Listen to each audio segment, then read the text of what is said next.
gecələr ən çox məlum olan şəhadətindən sonra məlum oldu ki, gecələr nə bilim kör kişi üçün yemək apararmış.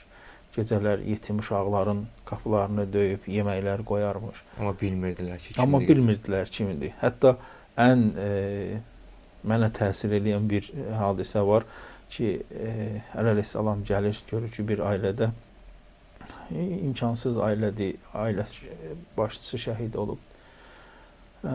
Uşaqlar acdır, ağlayır.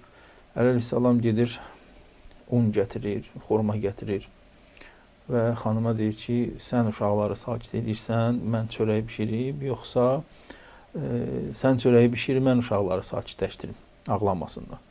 Xanım deyir ki, bəs yaxşı olar ki, mən bişirim, siz uşaqlara baxın. Əleyhissalam orada uşaqlarla vaxt keçirir, onların başına qatır, onlar üçün oyunlar düzəldir.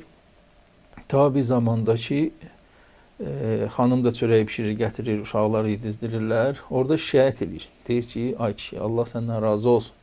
Sən gəlib bizə baş çəkirsən, amma əlinin bizdən xəbəri yoxdur. Qonşular orada xanıma deyir ki, vay olsun sənə, elə Həzrət Əli özüdür bu.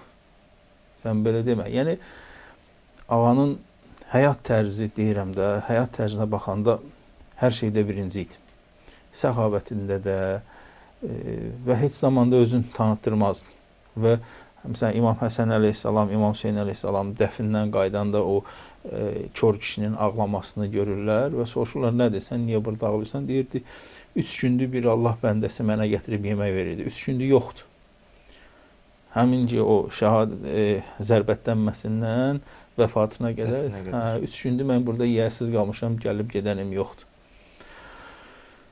Bunlar hamısı sonradan üzə çıxdılar. Heç öz övladları belə bilmirdi ki, gecələr Həzrət Əleyhissalam hara gedir, niyə gedir. Həzrət Əleyhissalamın həyatı bu idi. Həyatı fərqli idi.